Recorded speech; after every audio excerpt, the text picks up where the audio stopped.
इस दरख्त की छाल को बतौर कागज इस्तेमाल किया जाता था। इस वक्त दुनिया में बर्च के दरख्त की 60 से ज्यादा इकसाम पाई जाती हैं, लेकिन आज हम सिर्फ हिमालयन बर्च के बारे में बात करेंगे। इसे पाकिस्तान में शीतल, भोजपत्र, सुंदर और बर्ग जैसे नामों से जाना जाता है। इस दरख्त का आबाई मस्कन मगरबी हिमालय इलाका है। ये पौधों के खानदान बेटुलेसियाई से ताल्लुक रखते हैं। हिमालय बिर्च एक दरमियाने से बड़े साइज का दरख्त होता है जो 50 से 100 फुट तक की ऊंचाई तक पहुंचने की सलाहियत रखता है। इसकी सबसे मखसूस खुसूसियात में से एक इसकी चाकी वाली क्रीमी सफेद छाल है। ये खुसूसियात वाली छाल आस पास के पौधों के खिलाफ एक हैरत अंगेज बसरी तजाद फराहम करती है। इसके पत्ते सादा, मुतबादल और हाशिए के साथ सिरे वाले होते हैं। वो आमतौर पर बढ़ते हुए मौसम के दौरान गहरे सब्ज रंग के हो जाते हैं। ये पर्णपाती दरख्त होता है, यानी कि इसके पत्ते खज़ां में दरख्त से गिरने से पहले पीले हो जाते हैं। हिमालय बिर्च मई जुलाई में बुर वाले गुंचे पैदा करता है जिन्हें कैटगिन्स कहा जाता है। नर कैटगिन्स लंबे, लटके हुए और पीले भूरे रंग के होते हैं, जबकि मादा कैटगिन्स छोटे और सादा होते हैं। इनके फूल आमतौर पर गैर वाज़े होते हैं और मौसम बहार में उस वक्त जाहिर होते हैं जब दरख्त से पत्ते निकल रहे होते हैं। बर्च के दरख्त यक रंग होते हैं, यानी नर और मादा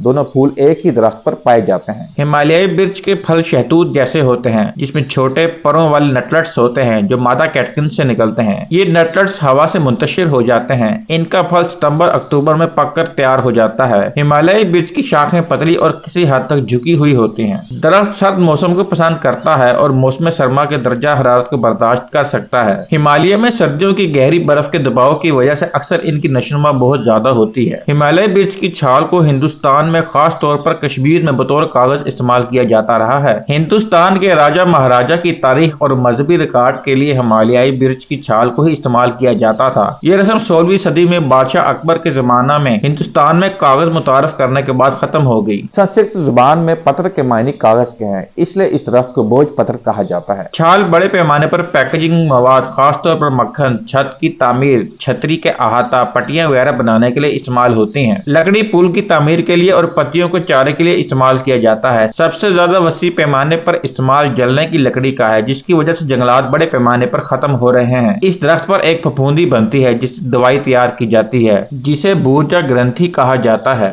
अगर वीडियो पसंद आई है तो अभी यूट्यूब पर जाएं, लाइक करें, कमेंट करें, शेयर करें और हमारा channel go green with Jain को सब्सक्राइब करें।